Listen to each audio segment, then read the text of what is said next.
The lace tore like a breath caught in the throat. Evelina did not feel it first. She heard it, soft, secret, ruined. The sound came from the little snag on her sleeve as she pushed open the conservatory door.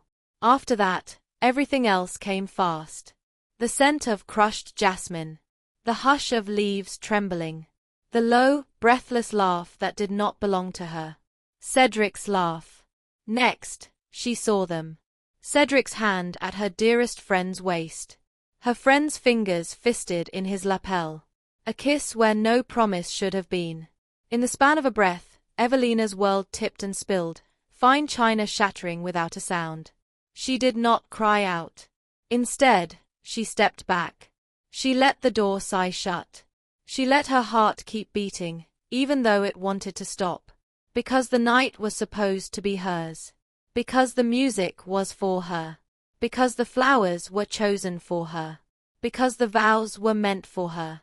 Because love, she had been told, was steady if you behaved, if you smiled, if you were perfect. Meanwhile, the orchestra played on in the ballroom, waltz lines looping like ribbon. Chandeliers poured light like honey. Ladies in sapphire and rose whispered behind fans that fluttered like birds. And Evelina, with her lace torn and her breath thin, walked into that gold-lit ocean as if nothing at all had happened. Still, the room felt colder than the conservatory. From there, the whispers followed. One voice first, her sleeve, then another, no, her face, then a third. What did she see? Threads of curiosity pulled tight, and the pattern formed quicker than a seamstress could stitch. She had been gone too long. She looked too pale. She looked not pale enough. She was engaged. She was lucky. She was about to drown. What would you have done if your reputation was on the line? Evelina paused near the marble column, fingers resting on cool stone, the texture a small anchor in a storm. The scent of bergamot drifted by on a gentleman's coat, the sting of candle smoke pricked her eyes, the crunch of carriage wheels outside scraped against the edges of music and laughter. She remembered, not for comfort but for shape, a story her nurse once told, a girl in the village whose betrothed wed another overnight because the harvest failed and coins were needed. Be good, nurse had said, fixing Evelina's ribbon with a neat bow. Be good and life will be kind. It had sounded true when she was 8. It sounded like a trick now. Because being good had not kept Cedric's mouth from another woman's lips. Because being perfect had not kept betrayal from the conservatory. Because silence and poise did not stop pain. She smoothed her torn lace and stood taller. On the other hand, it was not in her to make a scene. It was not in her to beg, to claw, to shout. Not only that, she could not give him the gift of her ruin. So, she did what she had always done. She kept breathing, she kept moving, she held her chin at a determined angle that said everything and nothing at once. Lady Evelina, murmured a voice near her shoulder. It was Mrs. Beecham, the host's wife, round and pink as a sugared cake. Are you quite, oh dear, your sleeve? It caught on a vine, Evelina said. The lie was simple. The lie was clean. The lie was a bandage that hid the blood. Come, child, Mrs. Beecham whispered, eyes darting, voice sugar over steel. We shall rearrange. We shall refresh. We shall dance, someone said. The word struck like a bell. At the same time, the crowd's sound thinned. The strings held a bright note. The air changed as if a door to winter had been opened. And there he was, cutting through silk and rumour, the Duke of Ravensworth. Adrian Ravensworth did not belong to any warm thing. He wore night as if it were tailored for him, black coat, black hair, a face carved in cool lines, eyes that did not soften for anyone. People said he never danced. People said he did not smile. People said he could end a man's fortune with a lifted brow and forget him by morning. Gentlemen half-bowed as he passed. Ladies drew breath and tried not to show it. The scent of musk followed him like a secret. He stopped before Evelina and looked down, not cruel, not kind, assessment sharpened by curiosity. In that moment, the music did not matter. Neither did the torn lace, nor Cedric's shadow at the edge of the floor, nor her friend's pink mouth, still swollen from a kiss that should have been hers. Lady Evelina, he said, voice low, clear, final. Will you dance? Yet the question was not a question. It was a hand held out in a room full of teeth. It was a bridge over a river that wanted to take her. It was a dare, step forward, and let every eye watch. Before she could move, her mother's fan snapped open somewhere behind her, a little gasp wrapped in ivory sticks. Her father's cough scraped like a boot on gravel. Cedric shifted near the French doors, his gaze bright as a blade. And her friend, raised her chin, a challenge stitched into sweetness. Evelina's fingers twitched. The glove was too tight. The glove was all that kept her together. Meanwhile, her thoughts splintered into small, quick pieces. If she refused, they would say she was hysterical. If she accepted, they would say she was calculating. If she faltered, they would say she was weak. If she smiled, they would say she had planned it all. Deep down, she knew the truth. Whatever she did, they would talk. Because society lived on voices. Because the ton fed on stories. Because her life, apparently, was a supper they were all happy to attend. So, she lifted her chin. She let her breath out slow. She looked the Duke in the eyes. Yes, Your Grace. Just like that, the ballroom breathed again. As if pulled by a string, the crowd shifted, opening space, widening like water when a ship cuts through it. The orchestra stumbled, then soared, violins sliding into the waltz as if the bow had never trembled. Courage, Mrs. Beecham whispered, fingers light on Evelina's elbow for a heartbeat. Courage and back straight. Evelina placed her hand in the Duke's. The cold brush of his glove shocked her skin. The pressure of his palm was steady, controlled, nothing wasted. He led her to the center, and the light found them. Glasses caught gold, jewels winked like 1,000 tiny eyes, and velveteen drapes whispered in the hush that followed. Focus on me, he said. Not tender. Not unkind. Instruction, like fencing. I am focused, she answered, surprised that her voice belonged to her, surprised that it did not shake. Good. They turned. 1, 2, 3. His hand at her waist was firm, respectful. Her palm on his shoulder felt the strength beneath wool. The wooden floor thrummed under their steps. The world narrowed to the measured logic of the waltz, the simplest math at the end of a broken promise. Why? She asked, though she did not mean to say it aloud. Because you needed a partner, he said. Many men dance. Not like me. Not at all, she said, unable to stop the sharp edge, and his mouth almost moved, almost, before it stilled again. They passed the column where she had steadied herself. They passed the edge of the floor where Cedric watched with a smile that was not a smile. They passed ladies who tilted their heads like flowers and whispered behind petals of lace. Evelina held the Duke's gaze because to look away was to surrender, and she had surrendered enough for one night.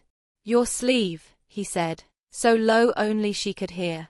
It will mend. Some tears require new cloth. Some require only better hands. He looked at her then, not at the room, not at her family, not at Cedric's grin, a look that counted, weighed, measured. As the silence stretched between turns, she felt something strange, a thread of steadiness offered to someone who had already proved she could stand. It did not feel like pity. It felt like respect, though she did not trust what respect meant from a man like him. That door, he murmured as they turned past the conservatory entrance. Do you wish to leave the floor? No, she said, sure and simple. Good, he said, the word almost softer, and for an instant, one instant, she glimpsed a flicker of surprise in his eyes, as if he had expected her to run. What followed was a quiet passing of information that had no words. His palm said, I will not let you fall. Her posture said, I will not be carried. His step said, I can cut through crowds. Her breath said, I can stand in storms. Their bodies understood each other before their heads did, and the music braided them into something that looked like belief. Meanwhile, the whispering swelled into a single, floating rumor. The Duke of Ravensworth dances. The Duke dances with the ruined girl. The Duke claims the girl no one will want. The Duke, he never dances, oh, but he dances now. She didn't know what scared her more, that he had chosen her, or that he had chosen this moment. Because timing is a kind of power. Because spectacle is a weapon in a world of silk. Because one dance could lift her, or brand her. "Do you always rescue women in public, Your Grace?" she asked, keeping her tone even, her eyes steady, her heart careful. "No," he said. "Then why tonight?" "Because I prefer rivers quiet, not clogged with carrion." His gaze flicked, for the briefest beat, towards Cedric and back. "Because some men mistake cowardice for charm." "Do you know him?" "I know his kind." "And mine?" The question slipped out, small and brave. "In time," he said. By the time the waltz curved toward its final figure, Evelina's heartbeat had learned to live inside the music. It did not mean she was safe. It did not mean she was healed. It meant she was still here. It meant she could be seen and not crumble. It meant the sky had not fallen, only shifted. Truth be told, she wanted to hate the steadiness he offered. It would be easier to rage. It would be easier to melt. It would be easier to flee. Instead, she held fast to the small iron thing at the center of her, dignity. He could not give her that. Cedric could not take it. It was hers.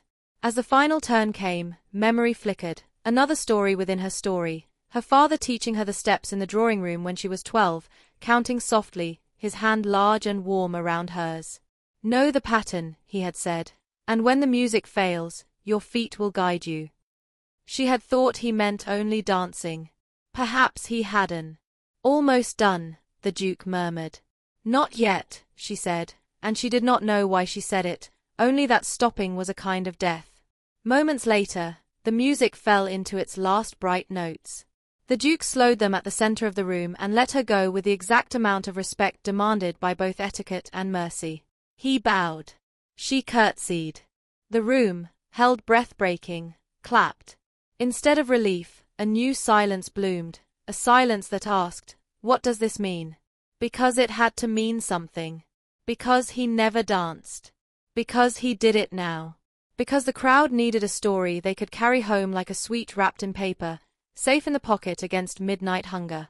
Without another word, the Duke straightened and offered his arm. "Walk," he asked.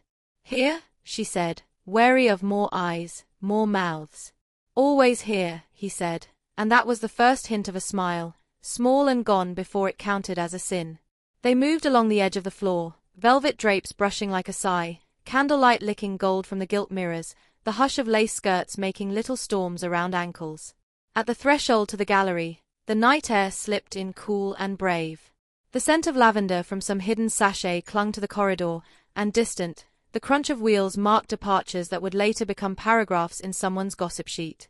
"Lady Evelina," he said, tone changing, sharpening into something like business.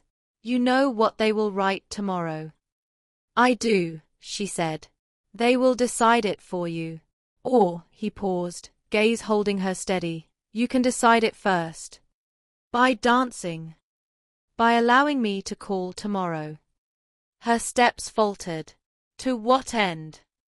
"To begin a public courtship," he said, each word an iron weight. "It would suit me because it quiets wolves at my door. It would suit you because it tames wolves at yours." She stopped walking. The world leaned in, though no one appeared to move. "You need something," she said. "Yes." "And you assume I do as well." "I do not assume," he said. "I observe." "Observations can be wrong." "They can. Mine usually are not." That night, a carriage rattled past the open window. A burst of laughter struck the glass and fell away. Evelina thought of the conservatory. She thought of Cedric's hand, her friend's mouth, the torn lace. She thought of duty, and of anger, and of the tiny, bright thing in her chest that refused to dim. What would you have done if the Duke suddenly asked you to dance in front of everyone? She wanted to ask the room, the stars, the women who would later write her name in ink and say she was lucky or shameless, brave or foolish. Instead, she said, "You never dance." "I do when it matters." "And I," she said, "do not accept charity." This is not charity. What is it then? Strategy, he said. And perhaps, he stopped, as if the word he almost said cost too much to spend. Perhaps, she pressed, even though the ground beneath her felt thin. Redemption, he said at last, and the word did not sound like pity. It sounded like a wager. Before either could speak again, a clatter of glasses from the refreshment table carried, followed by a pointed little cough Evelina knew too well. Cedric had shifted nearer. His eyes gleamed with triumph and warning, both. Her friend stood beside him, cheeks flushed, pearls sharp as teeth against her neck. Lady Evelina, Cedric called lightly, as if they were still sweet, as if he had never broken anything that bled. Your sleeve, darling. Allow me. No, the Duke said, not loud but absolute. The air thinned. The next turn of this night had arrived. In the center of the ballroom, beneath a white sea of chandeliers, the Duke of Ravensworth extended his arm for all to see, not merely for a dance now, but for tomorrow itself. Allow me to call, he repeated, voice carrying like a blade sheathed in velvet. Publicly. And the Tun, bright-eyed and breathless, leaned in to hear the answer. The applause ended, but the echo stayed. After that, the room rearranged itself around the choice she had not yet made. Fans fluttered, glasses chimed, footsteps shifted like dry leaves. Evelina stood at the edge of the ballroom with the Duke's offer hovering between them, his arm a measured line, his gaze a deliberate shelter. She did not take it yet, she did not refuse it yet. Because either way, the story would become hers and not hers, and the crowd would decide the ending long before she did. Next, her mother swept across the parquet, the pearl-tipped fan beating the air like a tiny, frantic wing. Smile, Lady Marlowe breathed through her teeth. The expression, child, lift it. Lift it now. Evelina tried. The effort felt like tugging a net weighted with stones. Meanwhile, her father approached more slowly, as if distance might soften what needed to be said. Your Grace, he rumbled, voice oak dark and formal, our thanks. He did not look at Evelina. He looked at the Duke, at the crowd, at the chandelier, anywhere but at the bruise forming in the shape of this evening. Lady Evelina, the Duke said, not touching her, not pressing, the corridor offers quieter air. She nodded because she needed walls that were not made of eyes. He stepped half a pace back, never behind her, never ahead of her, beside her, as though proximity could be protection without becoming possession. They moved. Velvet drapes whispered against her sleeve, candle heat licked at her cheek, the cool breath of the gallery uncoiled like mercy. Your mother values composure, the Duke observed, as if reading the air rather than her thoughts. Because composure is currency, Evelina said. Because we cannot pay in anything else. Because the Tun accepts its tribute in smiles. He made a small sound, not quite approval, not quite pity. And your father values appearances, she said, even softer. He thinks appearances are armor. Perhaps they are, until someone simply chooses not to be afraid of your shine. They stopped at an arched window. Outside, carriage lamps bobbed like small captive moons, the crunch of wheels on cobblestone scratched a steady rhythm, a thin ribbon of frost traced the stone sill where the night slipped in. She pressed her palm to the chill and let it bite. It was a clean pain. It did not lie. Do you wish to leave? He asked. I wish to decide, she said. Decisions are a form of leaving, he answered, and when she looked at him, he did not flinch. A footman, discreet as a shadow, appeared with her cloak. The fur collar brushed her jaw, the lining smelled faintly of lavender and old cedar chests. She thought of the conservatory, the cracked sweetness of crushed jasmine, the dim outline of Cedric's hand at a waist that wasn't hers. The memory rose like smoke. She tasted it and let it go. Walk once, the Duke suggested, indicating the cold, lamplit terrace beyond the French doors. No longer. Chaperone, her mother hissed from a measured distance, and Mrs. Beecham materialized with a smile too bright to be anything but duty. I adore moonlight, the hostess sang. I adore fresh air. I adore, oh, those hydrangeas. How they thrive. So they walked, Evelina, the Duke, and Mrs. Beecham with her careful commentary. The air slapped Evelina's cheeks awake. The stars felt sharp enough to cut. Somewhere to the left, a violinist tuned a string to silence. Somewhere to the right, a laugh broke and fell. The Duke kept pace with her the way sailors keep pace with currents, always engaging, never fighting without reason. "Your sleeve," Mrs. Beecham murmured again, fussing with the torn lace. "It can be mended." "Some tears require new cloth," Evelina said, and surprised herself by how steady it sounded. "Not always," Mrs. Beecham replied, fingers deft as a seamstress's prayer. "Sometimes a clever hand hides the seam so well even God would need a candle to find it." Evelina smiled then, quick, crooked, real. "Thank you." "What is your instinct?" the Duke asked, not unkind, as if instinct could be a map he had learned to trust only after being lost. "My instinct is to run," she said. "And my instinct is to stand. And my instinct is to set fire to everything that smells like roses." She exhaled, watched the breath smoke. "But I think I will walk back into the ballroom and be ordinary for exactly 15 minutes, because ordinary is a shield. Then I will go home. And then I will decide." 15 minutes, he repeated, the corner of his mouth acknowledging the precision. "Very well." They returned. The world swallowed them and pretended it had not watched them step outside. The orchestra tidied itself into a cotillion. People who had nothing to say said it anyway. Cedric, all polished charm and clean deceit, bowed from a distance, his eyes delivering a threat his mouth could not afford. At the same time, her closest friend, no, the word closest snagged like thorns, Ginevra curtsied low, her pearl earrings catching light like little knives. "Darling," Ginevra murmured, voice honeyed, smile arranged. "We were so worried. Are you feeling faint?" Evelina's ribs tightened. She wanted to ask, "When did it begin?" She wanted to ask, "Why wasn't I enough?" She wanted to ask, "Do you taste jasmine, too?" Instead, she said, "I am feeling done." Ginevra blinked. "Done."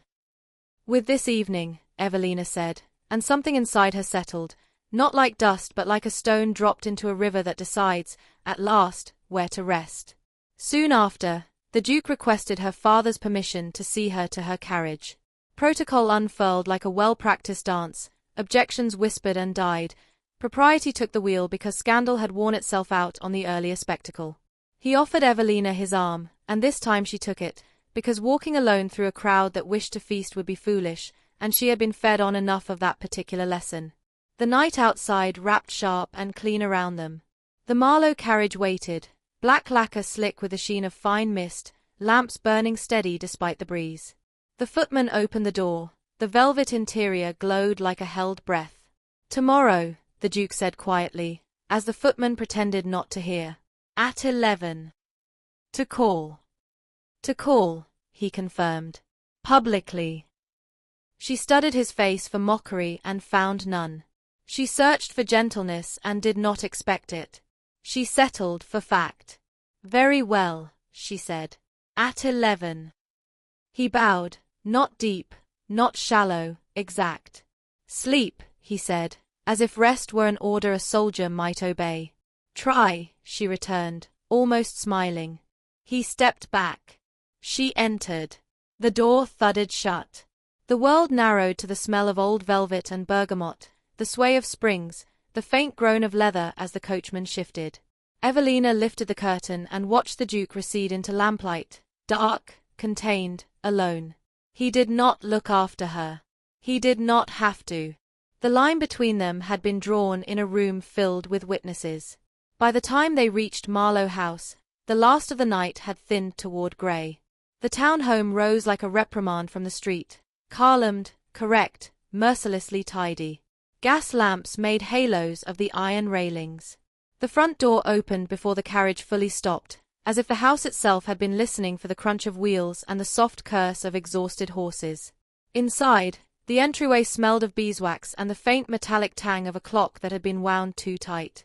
Evelina's mother glided ahead to the drawing room. Her father removed his gloves with the firmness of a man removing a problem, Evelina unpinned her cloak and felt the weight of it leave her shoulders with a relief she tried not to show. "Tea," Lady Marlowe ordered, and the house obeyed. Soon after, the tray arrived. Porcelain thin as shell, steam rising in delicate ropes, lemon slices floating like domestic suns. Evelina wrapped her hands around the cup, not to drink but to anchor. "Explain," her father said, and the word landed like a ledger on a desk. "There is less to explain than to accept," Evelina replied, meeting his gaze now because she could not bear any more looking past. "Cedric kissed Ginevra in the conservatory. I saw. He saw me see. And then the Duke asked me to dance." Her mother's fan cracked shut. "We will not say that name in this room again." "Which name, Mamma?" Evelina asked. "The one that broke me, or the one that steadied me?" Lady Marlowe's eyes flashed. "Do not seek poetry where plain speech is required. We will manage this.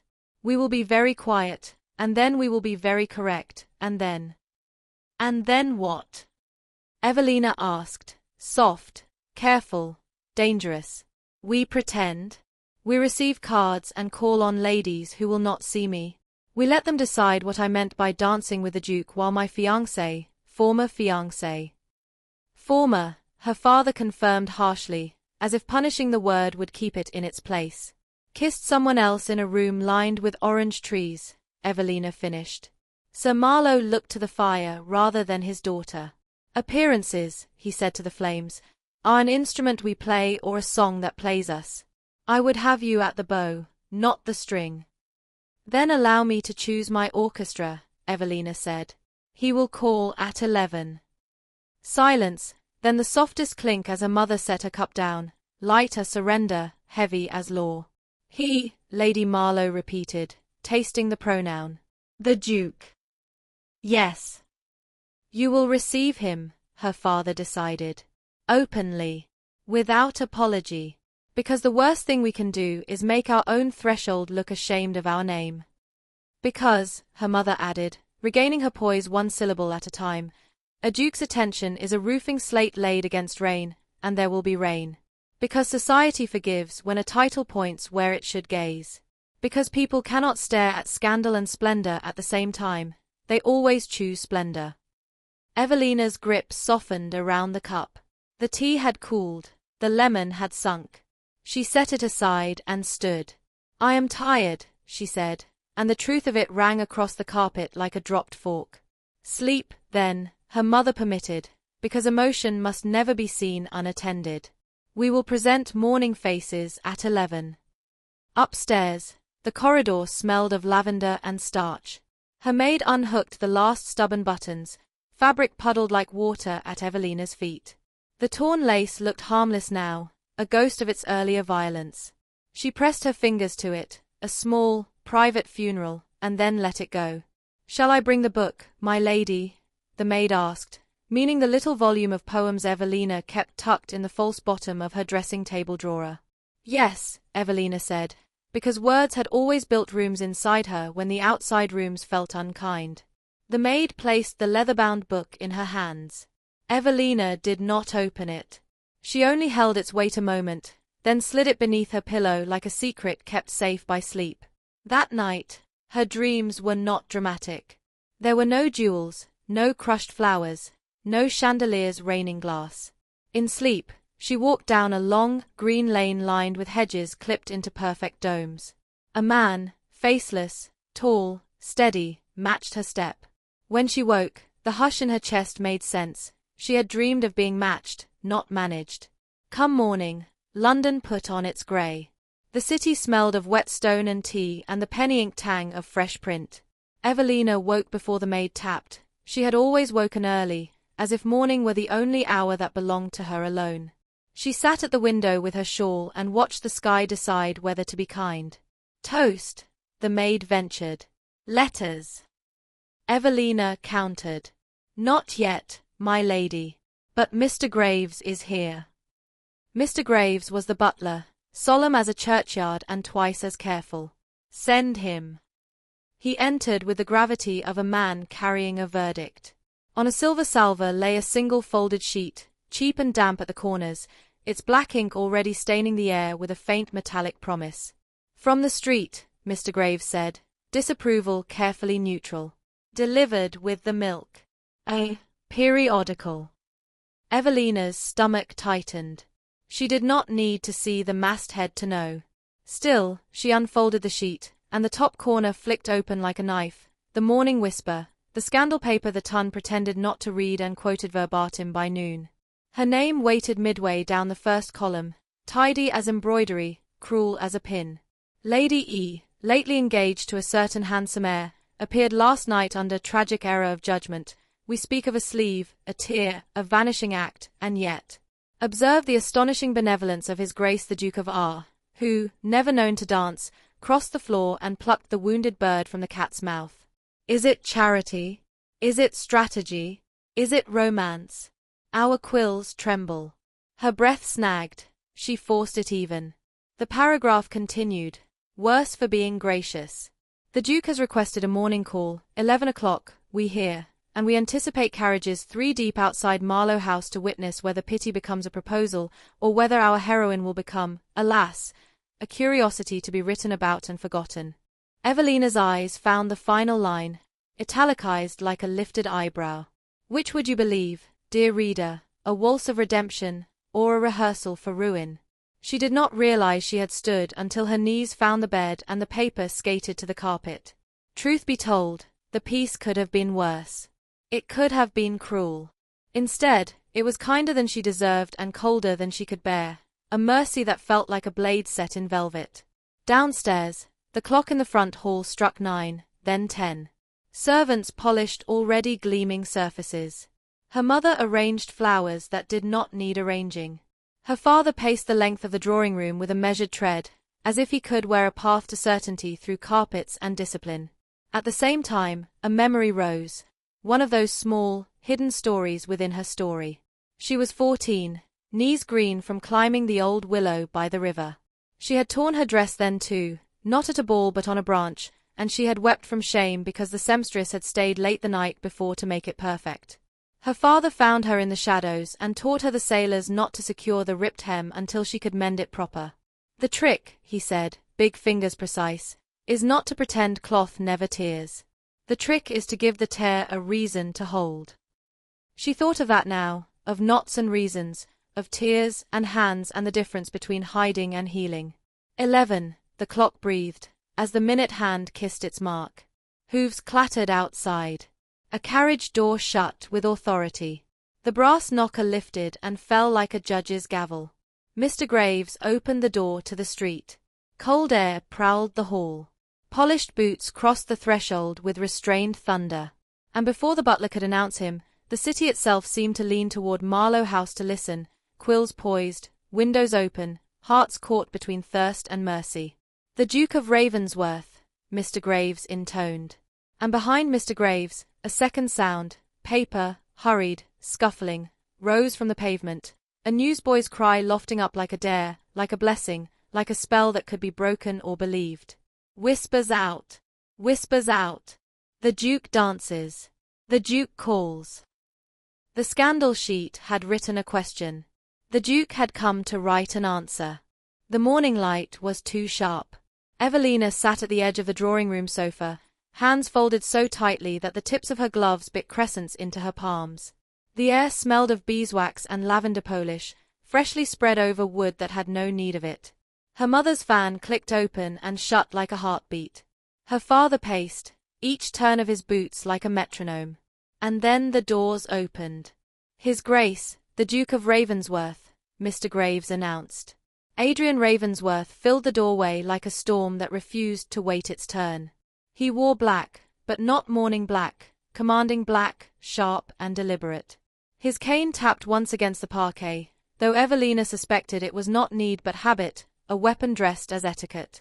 His gaze swept the room, not hurried, not apologetic. When it landed on her, the air caught. Lady Evelina, he said, bowing, precise. Good morning. Your Grace, she replied, rising because not to rise would look like defeat. After that, the room rearranged itself around their stares. Her mother coughed into lace. Her father muttered about appearances. Mr. Graves vanished like smoke. The Duke stepped forward, and the ground beneath Evelina's feet felt like an edge she had been dared to walk. "May we speak?" he asked. Her father began, "In the drawing-room, you all ready?" "I meant alone," Adrian cut in, and though the words were calm, they cracked like ice. Silence. Her mother's fan froze mid-snap. Her father's mouth opened, closed, opened again. It was Evelina herself who saved them all the awkwardness. "Very well," she said, voice steady. The terrace. The terrace air was colder than yesterday's. Wind tugged at the thin drapery, snapping it against the doorframe. Evelina walked to the stone balustrade, her fingers grazing frost. Adrian followed, each step deliberate, the sound of his boots echoing as if the house itself listened. She did not turn to him at first. Instead, she watched her breath smoke and vanish. "You wish to call. You wish to court. You wish to make it public." "Yes." "Why?" She finally turned, and the wind caught her hair loose from its pins. "Why me?" "Because you need protection," he said without hesitation. "And because I need a wife." There it was, sharp, bald, merciless. No sugar, no poetry, just a blade pressed flat against the truth. Her jaw tightened. "A transaction, then." "A strategy," he corrected. Her laugh escaped bitter, fragile. "Forgive me if the words taste the same." He didn't flinch. He didn't soften. "Lady Evelina, your name is already written in ink across every scandal sheet in London. I cannot erase that. What I can do is turn scandal into spectacle, and spectacle into safety. If you allow me to court you, publicly, it will be your choice. Not Cedric's. Not society's. Yours." She studied him, searching for mockery, for calculation, for anything but the cold efficiency in his voice. But beneath that, she glimpsed something else, a shadow. The weight of a man who had played this game before and lost something for it. "And in return?" she asked, low. "In return," he said, eyes like steel meeting hers, "you will stand at my side as Duchess of Ravensworth, and the wolves clawing at my estate's gates will find their claws dulled." The words struck like stones dropped in a well, heavy and echoing. She should have felt flattered, rescued, secure. Instead, she felt the tightness of a snare. "Your first Duchess," Evelina said carefully. "She was chosen for duty, was she not?" A muscle twitched in his jaw. "She was. And now me. Duty again." This time, he looked away, toward the frost-glazed garden. "You would not be her," he said, so quiet she almost missed it. "You would not be anyone but yourself." The admission jolted her, sharp as ice water. "What if I refuse?" she asked, forcing the words past the lump in her throat. "Then you will be at the mercy of gossip until someone else chooses to make you theirs," Adrian said. "And you deserve better than choice stolen." He stepped closer, not touching, but near enough that the air shifted.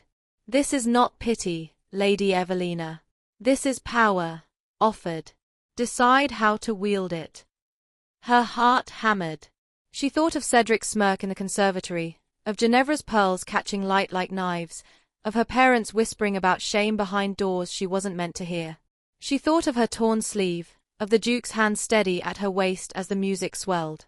Truth be told, the idea of being tethered again terrified her. Yet the thought of being alone in a sea of whispers terrified her more. She drew a breath that burned like frost. "Very well," she said. "I will allow it." His eyes met hers. No triumph. No smile. Only a nod, sharp as a contract sealed. "Then it begins." At that moment, a sound drifted faint from the street, the hawker's cry of a boy, paper raised high. "Read it here. The Duke courts the ruined lady. The Duke and Lady Evelina, front page." Her blood iced. It had already begun. Evelina stood frozen on the terrace, the Duke's words heavy in her chest, as the scandal sheet boy's cry rose higher. And from the shadow of the garden wall, Cedric watched unseen, his smile a promise. If I cannot keep you, I will ruin you. The first outing happened sooner than Evelina expected. By the time the scandal sheet ink had dried, Ravensworth's carriage stood outside Marlowe House, dark lacquer gleaming like a polished blade. London itself seemed to lean closer that morning. Curtains twitched, whispers threaded between doorsteps, ladies pretended to drop gloves only to stare as the Duke offered Evelina his hand. She hesitated for the smallest breath before placing her gloved fingers in his. The cold press of his palm was steady, commanding. From there, the city began to spin its tale, the ruined girl and the haunted Duke, walking into daylight together. Their first destination was Hyde Park. The crunch of gravel under the carriage wheels set Evelina's heart racing faster than the horses. Inside, the scent of bergamot and musk clung to the Duke's coat, sharp against the faint lavender she had worn to prove she was unbothered. She watched the trees flash past through the window, their branches bare and aching toward a winter sky. You understand, Adrian said at last, his voice like iron dragged against stone, that eyes will not be kind. I understand they never were, she replied, gaze fixed on the glass. Silence stretched between them, thick, fraught, broken only by the rhythm of wheels. When the carriage slowed, the park revealed itself. Ribbons of carriages lined the lanes, ladies in plumed hats strolled arm in arm, and gossip hung in the air like smoke. The Duke stepped out first, offering his hand. Evelina followed, spine straight, her chin high because to lower it would be to let Cedric win. Gasps rippled. A viscountess whispered too loudly, "With him?" After that. Another muttered, "Poor thing." Or "Clever thing." Which is worse? Adrian heard. His arm curved around Evelina's, firm as steel. "Ignore them," he said low. "I intend to," she murmured. "I simply wonder how many will ignore me." They walked the long path, her skirts whispering, his cane tapping against the stones. Forced proximity became its own strange comfort, the brush of his sleeve against hers, the subtle heat of his body at her side. "Tell me," he said at last, "what you love." The question startled her. Love? Yes. Beyond duty. Beyond performance. What belongs only to you. The words nearly unraveled her composure. For a moment, she considered silence. Instead, she whispered, "Poetry. The kind that makes no sense until it is read aloud. The kind that feels like a heartbeat you forgot you had." He glanced at her, something flickering behind his eyes. "Do not hide that from me again." Her breath caught. She almost asked why, but a sharp voice cut through the park. "Lady Evelina." Cedric. He stood beside Ginevra's phaeton, smiling like sin in sunlight. Ginevra waved prettily, pearls at her throat gleaming like knives. "How radiant you look," she called, sweetness wrapped in venom. Adrian's hand tightened slightly over Evelina's. His voice dropped, low and dangerous. "Do not answer." Evelina forced herself forward, each step heavier than the last, until Cedric's laughter followed them no longer. But the wound remained, words unsaid, humiliation freshly salted. That evening, a ball. Candlelight shimmered across gilded mirrors. Musicians tuned strings, preparing to play the very waltz that had set tongues wagging. Evelina entered at Adrian's side, her gown the pale blue of frozen dawn, her torn sleeve long since mended. Yet whispers rose sharper than violins. Pawn. Charity. Strategy. Adrian leaned close enough for his breath to graze her temple. "Look only at me." And she did. As they danced, her heart pounded in her throat, each turn both dizzying and grounding. The heat of his hand at her waist seared through silk, the scent of musk and smoke pressed around her until she almost forgot the room. Still, her eyes caught on a shadow in the gallery. Cedric, watching, smirking, and Ginevra beside him, her fan hiding laughter. The music swelled. Adrian's hand tightened at her waist. "Do not look at them," he said, voice edged with command. "I cannot help it," Evelina whispered. "They are what I was." His gaze held hers, fierce and unyielding. "And I am what you could be." The final chord crashed, applause reigned. Evelina curtsied, Adrian bowed, and the world whispered again. But whispers turned crueler. The next morning, Evelina discovered letters slipped beneath her door, unsigned, sharp, accusing. You are only a distraction. You will be abandoned again. You are nothing but a pawn. She burned them, but the smoke clung to her hair like doubt. A week later, Ravensworth Hall. The carriage groaned up the long drive, and Evelina caught her breath. The estate loomed grand but tired, ivy strangling its stones, windows like tired eyes. This, Adrian said, watching her reaction carefully, is why I need a duchess. She touched the cracked balustrade as they entered, the scent of dust and damp greeting her. Yet in the decay, she saw something else, possibility. Rooms that could glow again. Gardens that could bloom. A man who could live, not only endure. But then she found a locked chamber near the east wing. What is this? She asked. Do not open it, Adrian said, too quickly. His tone carved fear into her chest. She pressed her hand to the cold wood. Your first duchess. Silence. His jaw tightened. His eyes shadowed. She pulled back as if burned. Cliffhanger beat. Evelina walked away, heart pounding. The Duke had offered her protection, yes, but had he also offered her a prison? The rumour broke like glass at dawn. Evelina had barely risen when Mr. Graves brought the sheet into the breakfast room, his gloved hand trembling just enough to make the teacups rattle. Her mother snatched the paper, read half a line, and pressed it flat to the table with a gasp sharp enough to cut. Lady Evelina, desperate for her former fiancé's forgiveness, has been seen entreating him in private. Some whisper she begged him to reconsider, but was cruelly rebuffed. What better proof, then, that the Duke's gallantry is nothing but a mask for pity? Evelina's breath caught. No, she whispered.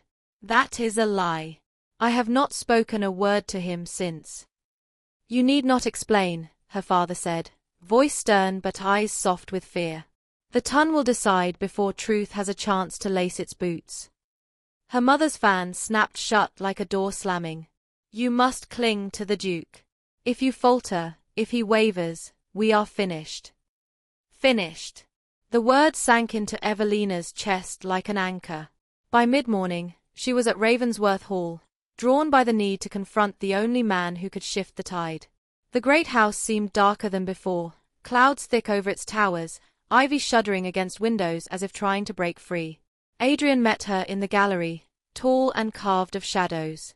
You've seen it, he said without preamble. I have. She held his gaze, refusing to tremble. And I will not allow it to stand. They will not believe your word over his, Adrian replied, voice clipped, restrained. They will not believe mine. Cedric is charming. And you? His eyes flicked over her face, softened, then hardened again. You are the perfect victim. They will believe you begged. Her throat burned. Do you? For the first time, his composure cracked. His hand clenched at his side, jaw tight, gaze flicking toward the window as if seeking a horizon beyond his own walls. No. It should have comforted her. It didn't. Then why this silence? She pressed.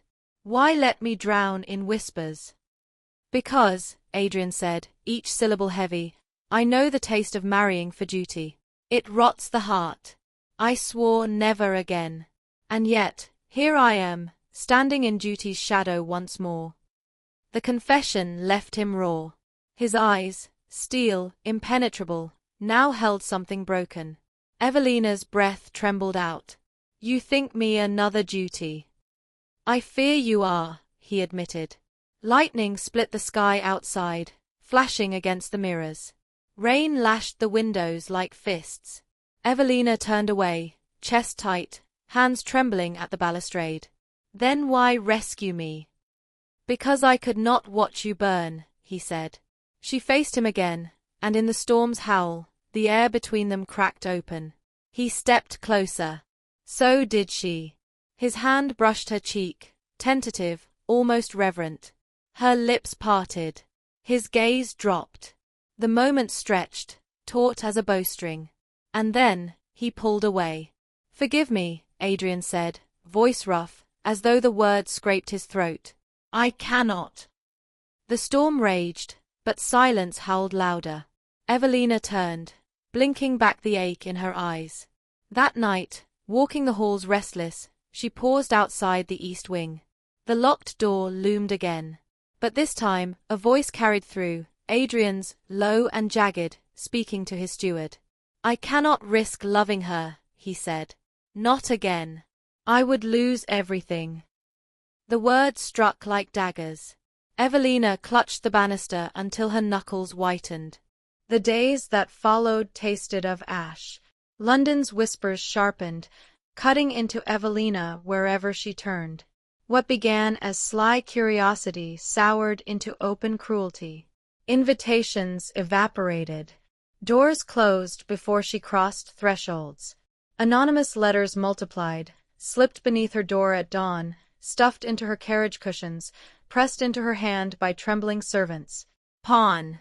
Charity case. Desprit beggar. By the time she burned the 10th, smoke clung to her hair and clothes like shame.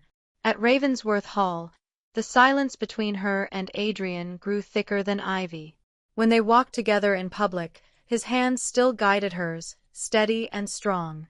But when the crowds fell away, so did he. He kept his words clipped, his tone guarded, his eyes elsewhere, as if each glance risked revealing something he could not afford to give. One evening, Evelina found him in the library, candlelight carving shadows across his cheekbones. He was staring at an untouched glass of brandy, fingers tense around the stem. "You believe them," she said quietly.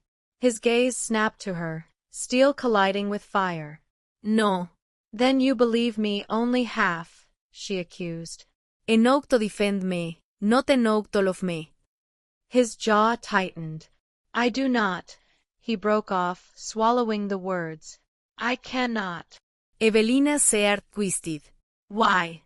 Because your first wife died unloved at your side? Because you think loving me would curse me too?" His silence was answer enough. She stepped closer, voice trembling but fierce. "You speak of duty as a prison, but you build your own walls and call it honor. I will not be half-claimed, Adrian. Not by you, not by anyone." He looked at her then, and for one desperate heartbeat she thought she saw fear. Fear of loss, fear of grief. But he turned away, staring into the fire until the light painted him cold. "Go home, Evelina," he said, "before this ruins you further."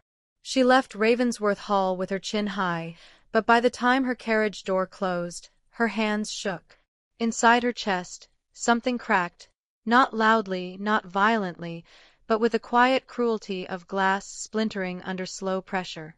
At Marlowe House, her parents argued in low, urgent voices. "She must go abroad," Lady Marlowe whispered. "Paris. Perhaps Rome. Until the scandal dies." "And if it never dies?" Sir Marlowe countered. "We cannot send her away like cargo. She cannot remain here, shamed daily. We must." They fell silent when Evelina entered, but she had heard enough. Abroad. Exile. Disappearance.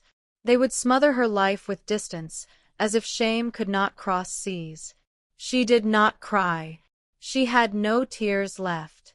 The end came at a winter gathering, a charity concert hosted in the city's grandest hall.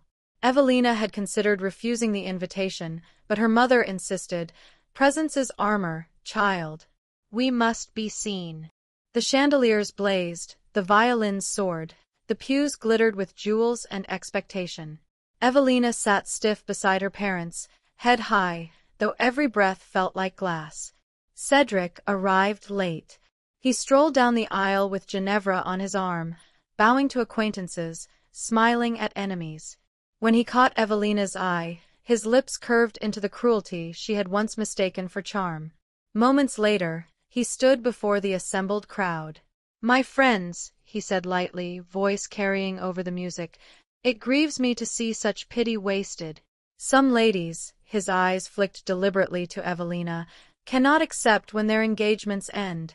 Some chases a dous. Some beg for scraps. But he squeezed Ginevra's hand, we are fortunate enough to know love when it is real. The crowd gasped. Evelina froze. Every word hablade. Her humiliation was now not whispered but carved into air where everyone could hear. And Adrian was not here. She rose slowly, spine straight, lips parted as though to speak, but no words came. Cedric's laughter followed her like smoke as she turned and left the hall. That night, alone in her chamber, Evelina pressed her hands to her face and finally allowed herself to break. The tears came hot and bitter, staining her sleeves, her pillow, her very skin. No more, she whispered into the silence. No more begging, no more waiting, no more half-love. She stared at the moonlight spilling across her floor, and somewhere deep inside, she felt it. A small ember of defiance that Cedric could not stamp out and Adrian could not silence. But for now, she was utterly alone. The night after the concert tasted of ashes. Evelina had not slept. Shadows clung to her chamber walls, stretching long across the lavender-papered room, mocking her with their restless shapes.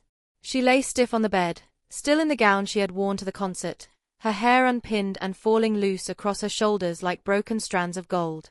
Every time she closed her eyes, she heard Cedric's voice again, that honeyed cruelty echoing from the grand hall.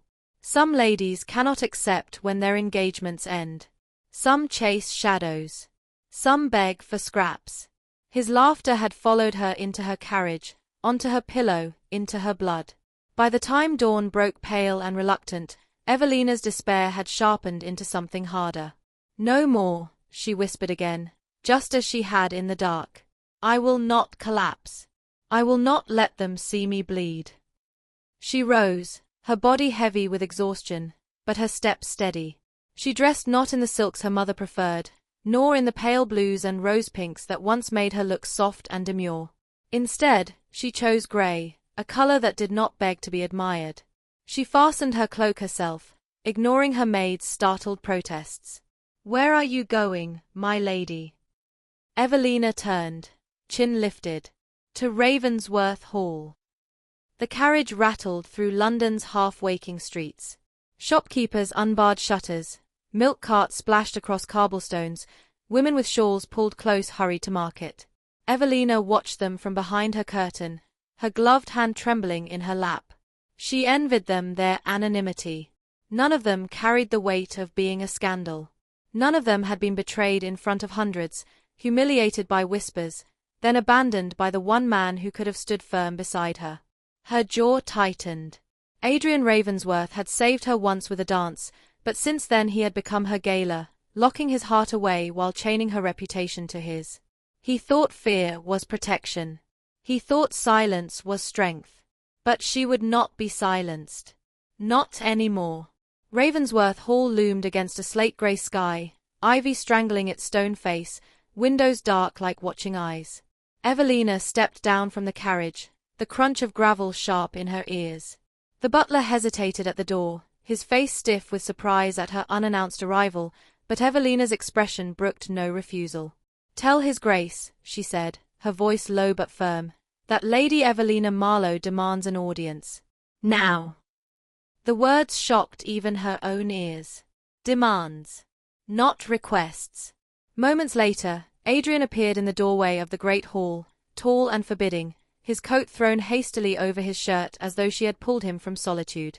His eyes, those storm-grey eyes, flashed with both irritation and concern. Evelina, he said sharply, you should not be here. No, she returned, stepping into the hall, her boots striking the marble. And where should I be, your grace? Hidden in my father's drawing-room while Cedric parades his lies? Abroad, as my parents suggested, smothered by distance until London forgets I exist. His jaw clenched. You risk more scandal by storming into my home. I risk nothing, she said, voice rising, echoing against the stone walls. Because there is nothing left for them to take. They have already stripped me of reputation, of dignity, of hope.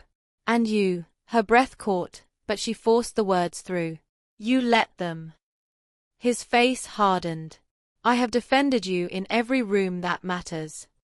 You defended my name, she shot back. But never my heart.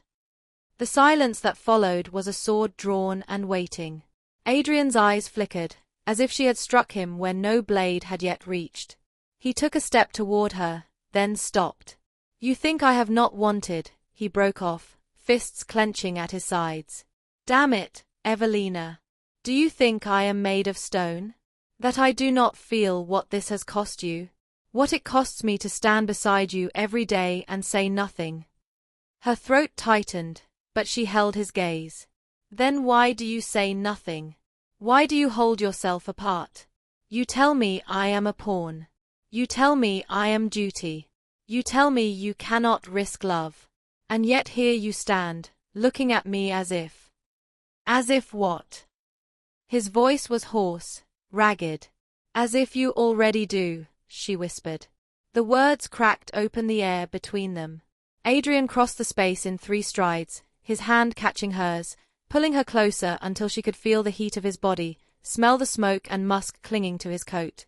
His eyes searched hers, desperate, furious, yearning. You do not understand, he said, voice trembling with the force he tried to contain. My first marriage destroyed me.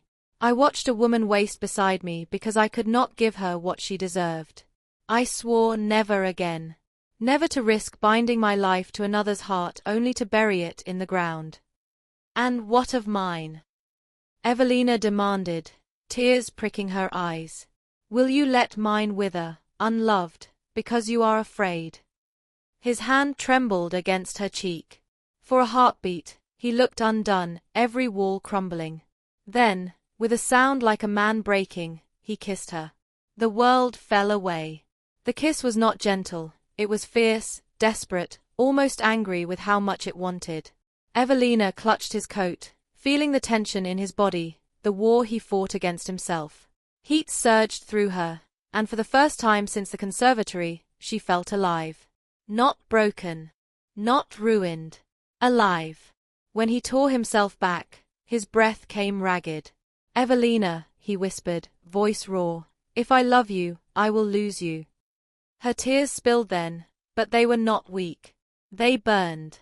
She touched his face, forcing him to meet her eyes. If you do not love me, Adrian Ravensworth, then you will lose me anyway. Silence fell. For the first time, he had no reply. That night, Evelina returned to Marlowe House not with despair, but with resolve. She stood taller, her eyes brighter despite the tears that had fallen. Her parents stared as she swept past them in the hall. You will not send me abroad, she said firmly. I am no fugitive. I will face them. Her father blinked, startled by her steel. Her mother pressed a hand to her pearls. But child, the whispers. Let them whisper, Evelina said. I will give them something worth whispering about. The dawn of the duel bled red across the horizon. Evelina had not slept. She sat by her window through the long hours, watching the world shift from black to bruised purple to the pale wash of morning. Her hands ached from clutching her rosary too tightly, her lips were cracked from whispering prayers she wasn't certain she believed. By the time the carriage arrived, her resolve had crystallized. She would not let Adrian walk into danger alone, not this time, not ever again. The dueling ground lay just beyond the river, in a frost-covered field that glimmered beneath the early sun. Word had spread, as it always did, and already the edges of the meadow thronged with figures cloaked against the cold. Lords, ladies, servants who'd bribed their way out, scandal sheets clutching pens with greedy fingers. The tun smelled blood, and it had come to feast. Adrian stood at the center, his coat flung back, the dawn light catching on his pistol. He was every inch the Duke, tall, commanding, etched with iron. Yet Evelina, watching from the rise, saw the truth beneath, his shoulders tense, his jaw tight, his eyes burning not with hate, but with fierce, desperate love. Cedric faced him, smirking, golden hair gleaming in the light, his stance relaxed, almost careless. Ginevra hovered behind him, her smile coy, though her eyes glittered with triumph. The seconds murmured the terms, their voices clipped and solemn. 10 paces. Turn. Fire. Evelina's heart screamed against her ribs. She pushed forward, ignoring her maid's frantic protests. Gasps rippled through the crowd as she descended the slope, crimson skirts sweeping frost, her veil trailing like spilled blood. Evelina, Adrian hissed under his breath as she reached him, eyes wide with both fury and fear. What are you doing? Standing where I belong, she whispered fiercely. If they are to see me ruined, let them also see me loyal. If you fight for me, then I will stand for you. For a moment, the iron facade cracked. His hand brushed hers, the briefest touch, but it lit her veins like fire. Then he turned, jaw hard again, as the seconds gave the signal. They paced. 1, 2, 3. Each step was a hammer in Evelina's chest. 7, 8, 9. Adrian's shoulders squared. Cedric's smirk deepened. 10. Both men spun. 2 pistols rose in unison, sunlight flashing along their barrels. Time collapsed to a single heartbeat. Evelina's scream caught in her throat, the frost glittering like diamonds, the crowd holding breath. The shots rang out. 1 bullet tore into the frozen ground, flinging shards of earth. The other clipped Cedric's sleeve, shredding velvet but missing flesh. He staggered, eyes wide for the first time. Gasps rippled through the crowd. Adrian lowered his pistol, smoke curling from the barrel. His face was carved from stone, but his voice thundered like a king's. Enough! I will not kill a coward who hides behind lies. But hear this, Harrington, Lady Evelina Marlowe is mine. Speak her name again in slander, and I will finish what I spared today. Cedric's smirk faltered. For once, the mask cracked, revealing fury beneath. But the ton had already turned, whispers flooding, not against Evelina, but in awe of the Duke who had fought for her honor, and the woman who had stood beside him. The duel ended, but Evelina's heart had only just begun to beat again. As the crowd dispersed, Adrian turned to her, his pistol still dangling at his side. His hand trembled. His eyes met hers, storm and fire both, and in that moment, the walls he had built around himself finally fell. Evelina, he said hoarsely, I will not live half a life. Not again. Her breath caught, tears spilling unbidden. Then do not, she whispered. Live it with me. And before the ton, before the world, Adrian Ravensworth, the Duke feared for never dancing, dropped to one knee in the frost, his coat black against the pale earth. Gasps broke like thunder. Scandal sheets scribbled in frenzied haste. Evelina's tears fell faster, each one burning hot against her frozen cheeks. Lady Evelina Marlowe, Adrian said, his voice breaking but fierce, you have given me no choice but truth. I marry you not for duty, nor for spectacle. I marry you because without you, I am nothing but stone. Her sob broke free.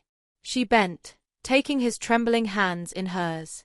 Then let us be more than stone. Let us be fire.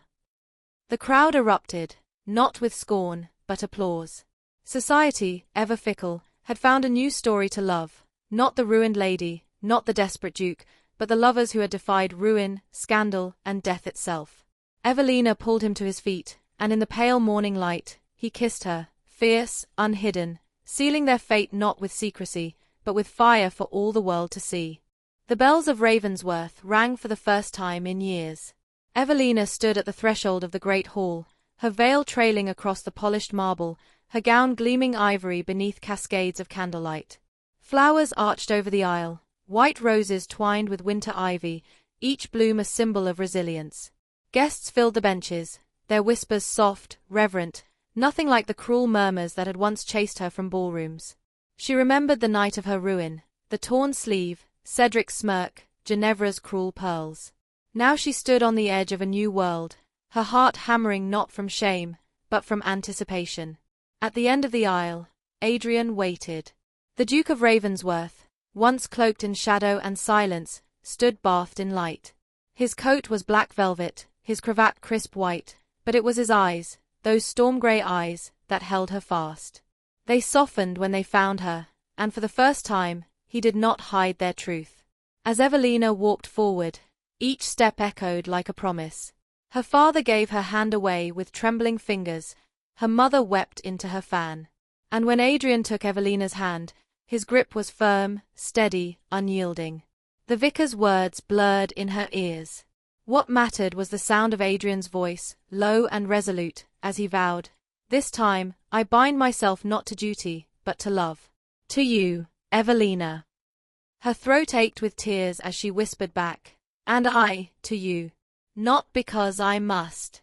Because I choose." Applause thundered when their lips met, soft, reverent, sealing a union born not of scandal, but of defiance and devotion. The wedding feast overflowed with laughter and light. Musicians filled the air with waltzes, chandeliers blazed against golden walls, and Ravensworth Hall, once silent, crumbling, seemed to breathe again. Servants bustled with joy. Gardens bloomed with lanterns. But the truest moment came later, when the music slowed and Adrian led Evelina to the floor. A hush fell. The Duke who never danced, who had once shocked London by claiming a ruined lady with a single waltz, now held his Duchess close. His hand pressed firm at her waist, his gaze steady on hers. The violins rose, soft and lilting. Evelina's skirts brushed against his boots as they turned, the world fading until there was only the rhythm of their hearts. "This is where it began," she whispered, a smile trembling on her lips. "No," he murmured, brushing his lips against her temple. "This is where it truly begins." Around them, the ton watched, not with ridicule, but with awe. For once, Evelina did not care. She belonged not to whispers or scandal sheets, but to herself, and to the man who had fought for her honor, even against his own fear. Later still, when the candles burned low and the guests drifted away, Adrian took Evelina's hand and led her into the east wing. The locked chamber door loomed, the one he had once forbidden her to open. "Are you certain?" she asked softly. "Yes," he said, pulling a key from his coat. "Because tonight, there can be no doors between us." The lock clicked open. Inside, the air smelled faintly of dust and lavender. A single portrait hung on the wall, the first Duchess, pale and distant in oils. Adrian stepped inside, eyes shadowed. "I swore this room would remain closed forever," he said. "But I see now that closing it only chained me to ghosts. I would rather face truth than hide from it. With you, Evelina." She touched his hand, warm against the cold air. "Then let us face it together. And then close it, not with sorrow, but with peace." He nodded, voice breaking as he whispered, "With peace." Together, they shut the door. This time, it did not feel like a prison. It felt like release. On their wedding night, the Duke and his Duchess stood on the balcony, the moon washing silver over the gardens below. The estate was alive again, lanterns flickering, laughter echoing, roses catching dew. Evelina leaned into Adrian's chest, his arms a fortress around her. "I was ruined once," she said softly. "But it led me here. To this." He kissed her hair. "You were never ruined. You were only waiting to be seen." Her tears sparkled in the moonlight, not of sorrow, but of joy. She turned, her lips meeting his, slow and certain, sealing not just a marriage, but a future built on fire, not fear. Their waltz had begun in scandal, but it ended in devotion. The Duke who never danced now danced only with her, and Evelina Marlowe, once the girl humiliated before the ton, now reigned as Duchess of Ravensworth, chosen, cherished, and unbreakably loved.